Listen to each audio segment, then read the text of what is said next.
Ángulo 7.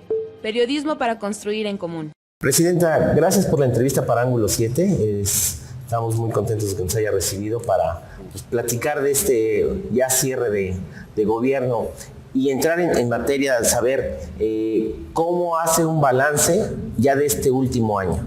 Bueno, bienvenido mi querido Miguel, bienvenido a Ángulo 7, a este salón de protocolos y con un ejercicio que si bien marca la ley, que es la rendición de cuentas, también es una convicción que he tenido en este proceso de transformación, de ponernos de acuerdo, de reacomodarnos, de que siempre sea así, ¿no? De frente, mirándonos a los ojos, hablándonos sobre los retos que enfrentamos, sobre los logros alcanzados y sobre el trabajo que todavía queda pendiente para seguir fortaleciendo, ¿no? Era el reto principal sentar los cimientos de la transformación. Por eso es que estos 3 años han sido el gran comienzo, ese gran principio de los cimientos, de las bases que tienen que sostener todo lo que falta de seguir trabajando a favor de nuestro país, de nuestra ciudad. 3 ejes han sido básicamente en los que se ha centrado la política del proyecto de nación que encabeza el presidente Andrés Manuel López Obrador y que desde el municipio de Puebla nos ha tocado impulsar. Esos 3 ejes son el combate a la corrupción, las acciones de bienestar social, es decir, enfoque de justicia social, que trae como resultado la construcción de la paz, es decir, las acciones en materia de seguridad pública. Sobre la primera, he de decir que nos convertimos en la primera administración en toda la historia en acabar con la deuda pública, esa herencia que nos dejaron y que había limitado el desarrollo de la ciudad en gran medida. Esa acción de haber acabado la deuda se logra con una fórmula que ha aplicado el presidente de México. Combatir la corrupción, no adquirir deuda pública, distribuir equitativamente los recursos, que es una traducción de la política de austeridad republicana, y haber acabado con la condonación de impuestos, sobre todo de aquellos que eran grandes intereses y que siempre habían tenido muchos privilegios. Una lógica muy básica, muy social. Si cada uno ponemos nuestro granito de arena, es más fácil sacar adelante al país. Bueno, pues esa fórmula es la que nos permite entonces, en el ejercicio del combate a la corrupción, sanear las finanzas del municipio, acabar la deuda pública, tener o alcanzar una inversión en infraestructura, es decir, la infraestructura pública trae bienestar social y ese bienestar social nos permitió de la mano ir fortaleciendo la confianza y la cercanía en un nuevo modelo de seguridad pública y de seguridad ciudadana ahora, de proximidad, que nos ha permitido una reducción en la incidencia delictiva también, y todo esto sin pedir un peso prestado, es decir, funciona la estrategia y creo que esos serían los 3 grandes ejes de estos 3 años que han iniciado, con los que comenzó esta transformación. En ese contacto con los ciudadanos, ¿le han manifestado ya esa satisfacción por los hechos logrados? Bueno, reconocen por supuesto, sin lugar a duda, que se haya acabado esa deuda, ¿no? Mucha gente, y quienes vean la entrevista recordarán una generación completa nació, todavía ni siquiera se desarrollaban como personas, ir a la escuela, trabajo, etcétera, pero ya debíamos, ¿no? Ese es el problema de estar endeudados, que limitas la toma de decisiones para asignar el recurso público, es decir, el dinero de todas y de todos, en acciones que requiere atender o mejorar las condiciones de vida de todas y de todos. Entonces eso sí lo reconocen, sí se valora. También se reconoce que se hayan atendido las juntas auxiliares. Muchas de ellas llevaban más de 20 años sin ser atendidas. Y también recordarás, Miguel, que durante los últimos años, cuando me toca recibir la administración, el desarrollo se había dado solamente en una parte de la ciudad, la zona de Angelópolis. Y está bien, es decir, era necesario, pero no se tuvo que haber descuidado a toda la demás población, a las juntas auxiliares, a las unidades habitacionales. Se busca desarrollar un área esperando que este desarrollo empiece a permear y a generar condiciones de mejoramiento a lo que va rodeando, es decir, un desarrollo regional sostenible. No ocurre, sino se cierra más y se concentra en unos cuantos desarrollos únicamente. Entonces ahora revertir ese efecto nos llevó a distribuir de manera más equitativa. ¿Falta? Sí, por supuesto, todavía falta. También me lo han hecho saber, ¿no? Aunque se logró avanzar, todavía el camino que hay que recorrer es mucho. Por eso estos 3 años eran el reto, ¿no? De dejar esos cimientos y de empezar a trazar ese caminito. Así lo he dicho, ¿no? Así son los pendientes y así son los recursos. Entonces, con esto, si combates la corrupción, te das cuenta que te permite hacer más con menos y entonces le reduces al pendiente. todavía hay pendiente, es cierto, pero ahora dejo recursos propios, que eso es algo con lo que yo no entré. A mí me toca recibir una administración endeudada, sin recursos para iniciar, ahí tronándonos los dedos a ver si vamos a tener para la nómina del personal. Bueno, muy complicado, ¿no? Ahora tengo la posibilidad de romper ese molde, esa vieja práctica que hacían los políticos de antes y mostrar, ¿no? En un ejercicio de transición, a ver, esto se ha avanzado, aquí están. Imagínate que al día de hoy llevamos 6 reuniones generales y 30 con las diferentes dependencias. Ya hubiera yo querido que así me hubieran tratado, integrado, informado, pero esa es una facultad que, si bien el beneficio, el derecho no lo tuve, yo sí puedo otorgarlo, porque al final es en bienestar, en beneficio de la ciudadanía. Y hoy dejo garantizado eso, sin deuda al municipio, garantizado los gastos corrientes, es decir, para que no se detengan los servicios esenciales en la ciudad, y dejo un ahorro que lo puede ver ahora cualquier ciudadana y ciudadano en los estados financieros que publicamos mes con mes, dejamos un ahorro de libre disposición, que yo creo, espero y deseo de todo corazón que esas decisiones sean siempre a favor de la sociedad. ¿Usted tiene alguna espinita clavada con que le haya faltado tiempo, que haya algún proyecto que no se pudo hacer? Mira, yo creo que como espinita clavada no, sí fue aprender sobre la marcha, reinventarnos sobre la marcha, mejor dicho, el tema de la pandemia, ¿no? Fue algo que nos puso a prueba. Bueno, a ustedes también les tocó sobre la marcha reinventarse. Y ahora, ¿cómo comunicamos? ¿Cómo empezamos? Porque no se puede detener esto. Bueno, desde esta trinchera, imagina, hay que garantizar el alumbrado, la seguridad, la limpieza, todas las cosas. Reduce tu personal. Es probable que reduzca tu presupuesto. No sabemos si va a durar una semana o no, ahí estás especulando, a ver cuánto va a durar. Las decisiones las tienes que ir tomando con la cabeza fría y entonces tomando la indicación. Decidimos reorientar el presupuesto.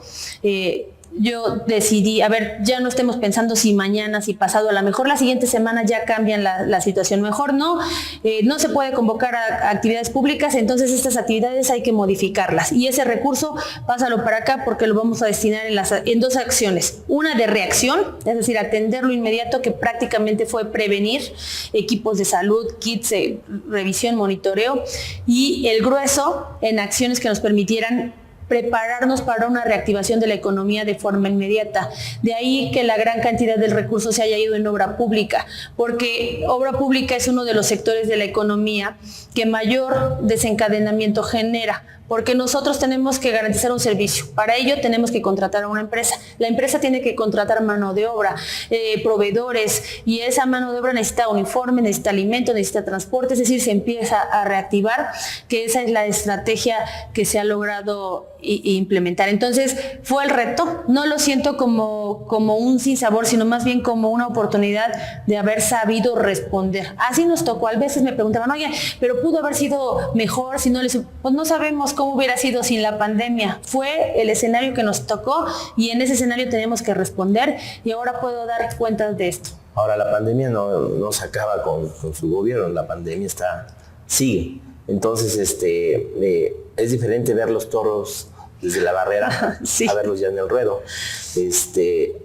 Va a ser diferente con el nuevo gobierno este tema, porque la pandemia va a seguir. ¿Qué retos tenemos? No solamente en la ciudad, sino en todo el país y en todos los países del mundo. Atender o seguir atendiendo la situación sanitaria, ¿no? que vive la humanidad, y al mismo tiempo o simultáneamente acciones que incidan en el fortalecimiento y en la reactivación de la economía. Hay una recesión mundial de esa economía, esa contracción ha limitado, es decir, no es característica de uno. ¿Cuál es el sector a nivel mundial más golpeado por la pandemia? El sector turístico. Entonces, eso es algo que enfrentan los gobiernos locales, los gobiernos estatales y los gobiernos federales, ¿no? O nacionales en los diferentes países. Esa es nuestra realidad, pero en esa misma dinámica nos tocó jugar. ¿Qué es distinto de cómo me tocó a mí en la administración? Que no se conocía nada, que no había vacuna, que no había muchas cosas. Las siguientes administraciones, si bien todavía tendrán que hacerle frente a la pandemia, ya lo hacen en un escenario más favorable. De entrada, el hecho de no tener una deuda pública te permite una mayor libertad en la disposición de tus recursos. Es decir, tener finanzas sanas y ahí una bolsa acumulada, un ahorro que puede ser utilizado para, o sí, para una emergencia como nos tocó a nosotros, pero también para no detener esa inversión en la reactivación. Es un panorama mucho mejor que el que me tocó a mí procesar o transitar con la pandemia. Ese es uno de los imponderados. Nos tocó otro imponderado que también es algo inédito y que creo que en el balance de estos 3 años es importante mencionar. Nos tocaron 5 gobernadores en los primeros 7 meses de la administración. Ahí es donde me di cuenta, me gusta utilizar una analogía del feminismo, ¿no? Ahí la aprendí. Una herramienta para combatir la violencia contra las mujeres es que esas mujeres tengan una autonomía económica. Cuando eres independiente económicamente, puedes cortar de tus dependencias emocionales de un posible agresor o posibles agresores. ¿Por qué la hago? Y por eso digo, permítanme la analogía, porque 5 gobernadores en 7 meses fueron muy complejos ir transitando algunos temas, sobre todo en los que hacemos trabajo coordinado. Había que cambiar, ya se volvía a detener, ya iba a haber otro cambio, era muy complejo y entonces te das cuenta, no puedes estar dependiendo. ¿Por qué los municipios dependen tanto de un estado? Y entonces nos dimos cuenta de otra cosa, que más bien los municipios eran vistos como subordinados y entonces el municipio era el municipio que más arriba estira la mano es al que le vamos a dar y entonces ahí espera, a ver qué me van a dar para que entonces diga yo que trabajé, porque si no me dieron nada pues entonces no trabajé. Esas eran las mentalidades, no, eso era el reto y dije pues no puede ser así, no podemos estar dependiendo, somos la autoridad de mayor cercanía, de mayor proximidad a la ciudadanía y nos toca tener y saber cómo responder. Entonces esto lo vamos a lograr teniendo un fortalecimiento de nuestra finanza, de nuestra recaudación.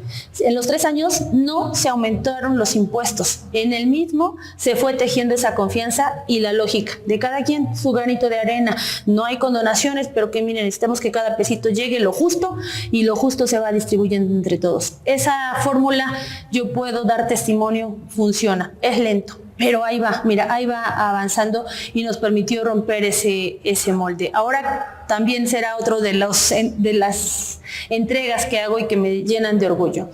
El municipio de Puebla deja de ser visto como un subordinado, fortalece su autonomía municipal y ya no es un municipio que estira la mano para pedir, sino que estira sus manos y dice, acá están estas manos que saben trabajar del municipio de Puebla, ¿dónde ayudamos para sacar adelante a nuestro país?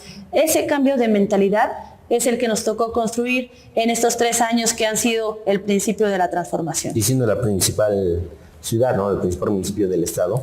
Y la 4ª a nivel nacional, como decían en las casas cuando nos educaban, a ver, tú que eres el hermano mayor, ayuda, tú ya aprendiste a leer, ayúdale a tu hermanito, enséñale. No, tú ya eres más grande, ya eres más fuerte, cuida al más chiquito. A ver, mijito, ya te está yendo mejor, ya tienes un trabajo, ayúdale a encontrar trabajo a tus demás hermanos o hermanas. Bueno, esa cultura que tenemos las mexicanas y los mexicanos, de 2.467 municipios que somos, sí, el de Puebla es el 4º más grande, pues así como con los hermanitos de ese tamaño es la responsabilidad que tenemos pues para sacar adelante a nuestro país.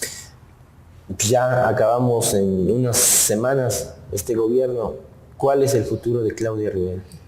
A ver, léeme mi a ver si me pueden leer. Ya me han hecho lecturas de bolas de cristal. ¿Y qué le ha dicho? Pues esa es la cosa que no me han dicho. No, fíjate que voy a continuar en el activismo. Eso es algo que ya había comentado. Yo antes de ser presidenta municipal y ser servidora pública, bueno, antes de ser presidenta municipal trabajaba en una de las instituciones más importantes a nivel mundial, que es el INEGI, a nivel nacional y a nivel mundial, el INEGI. Pero también era yo una activista, es decir, ya había asumido la responsabilidad de involucrarme en el quehacer de mi ciudad y de mi país. Como presidenta, ese activismo me generó una inspiración, una motivación y logramos hacer que permeara en más parte del territorio municipal en acciones de justicia social. Esas fortalezas o ese trabajo me permitió también algunas fortalezas en lo personal, un crecimiento, un conocimiento, y cuando tienes mayor conocimiento también asumes mayor responsabilidad, una responsabilidad de seguir trabajando, así es que lo voy a hacer en el ámbito político y en el ámbito social. Ya después del 15 les diré desde qué trincheras, pero me verán trabajando tanto en el municipio como en otros municipios del estado y en algunos otros estados de la República. ¿Siempre dentro de la 4T? Sí, por supuesto, es un proyecto de nación que ahí está trabajando. Mira, así han sido las grandes transformaciones de nuestro país. Apenas acabamos de celebrar la independencia de México, 211 años y 200 de la consumación. 11 años se tardó desde que decidimos organizarnos y arrancar la primera gran transformación de México, 11 años para lograr la consumación de esa independencia. Gente nacida en esta tierra organizándose, diciendo, sí, hay que ser un pueblo libre, hay que acabar con los privilegios de unos cuantos que eran los terratenientes, esa era una de las principales causas de la independencia, ¿no? Acabar con los terratenientes que tenían el control, el dominio, la privatización, si lo queremos traducir de alguna manera, de las grandes cantidades de tierra o dimensiones de tierra, y a gente, a pobladores, dependiendo en un modelo más parecido a la esclavitud de esos terratenientes. Se empieza la organización, se empieza el levantamiento y dicen hay que hacer una nueva nación. Pero también hubo gente nacida en esta tierra que en esa época decía, no, ¿por qué voy a perder mi privilegio? ¿Por qué me van a querer quitar mis tierras y ahora distribuirlas equitativamente? Y empiezan a traicionar y empiezan a avisarle a la corona. Bueno, imagínate, nos gobernaban desde el otro lado del planeta, ¿no? Sin conocernos, desde ahí, desde un escritorio, ahí nos estaban gobernando sin hacer trabajo cercano, trabajo con la gente. Lo pongo a la mejor así en esa relatoría, porque no es más distinto. Ves que 11 años fueron de polarización, sí. 11 años fueron complejos, de resistencia, pero hoy tú, yo, quienes nos estén viendo, saben que ese era el lado correcto de la historia. Es decir, nos sentimos orgullosos de haber defendido y de ser una nación libre y soberana. ¿Este activismo también tiene un proyecto político?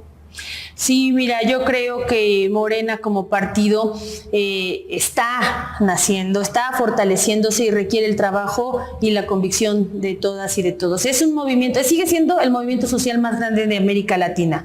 Entonces, en el proyecto político, mi responsabilidad es contribuir en ese fortalecimiento como partido. Somos el movimiento social más grande de América Latina, que se convirtió en partido y que se convirtió en gobierno en muy corto tiempo. Entonces se está fortaleciendo, también está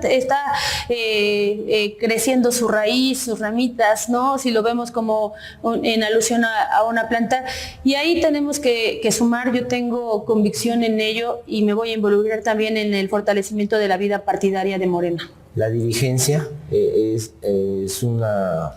De los espacios no lo estoy considerando. No va a haber además renovación, ya se informó por el Comité Ejecutivo Nacional hasta el siguiente año, pero sí hay temas de partido, sí hay temas de organización que son importantes. El próximo año será la reafirmación, ¿no? O la ratificación de mandato del presidente Andrés Manuel, que es el primer presidente que no lo pone un partido, sino que lo pone un movimiento, que lo pone el pueblo organizado. Sí hay un parteaguas importante y creo que ahí hay que seguirle abonando. Entonces en eso voy a seguir trabajando. Hay que continuar en las estrategias de construcción de la paz, ¿no? Este modelo que por primera vez nos toca diseñar a nosotros. Hace ratito te comentaba, ¿no? En este balance también de cómo recibimos a cómo entrego. El día 1 al día de hoy, en incidencia delictiva bajamos al 46%. Todavía falta todo esto, pero logramos un paso importante. De la percepción de seguridad con la que recibimos al día de hoy, bajamos 3 puntos. Entonces, eso es importante. Todavía falta, por supuesto, pero era el reto. Y eso solamente se lograba con trabajo coordinado. Hoy, como sabes, tenemos a la policía mejor pagada de todo el estado. Entonces, ganaban cerca de 9,000, ahora más de 14,000. No tenían su equipo de seguridad, o sea, su chaleco propio balístico para dar su servicio, su atención, no lo tenían. Hoy tienen uniformes, chalecos propios, por primera vez cascos balísticos, calificaciones en controles de confianza las más altas a nivel nacional. De los 5 municipios más altos, en el 99%, cuando yo recibí apenas el 50%, crecimos nuestra fuerza en cerca de 1,000 nuevos policías, graduamos 10 generaciones, reactivamos la academia municipal, adquirimos equipo nuevo, vehículos, ambulancias, un sistema de grúa que además da un servicio gratuito, y todo esto ¿sabes? Sin pedir un peso prestado. Cosas que tuvimos que haber tenido anteriormente, que no ocurrían y que bueno, ahora las tenemos. Entonces eso también da muestras de que esa estrategia que el presidente está aplicando, aplicada en una ciudad como la de nosotros, sí funciona, da un resultado. Ahora hay que continuarla. Entonces todo eso voy a estar pendiente, activa, participativa, propositiva y sobre todo vigilando que no se dé marcha atrás en esos cimientos. Presidenta Municipal Claudia Rivera Vivanco, muchísimas gracias por la entrevista. No, a ti muchísimas gracias. Gracias. Ángulo 7. Periodismo para construir en común.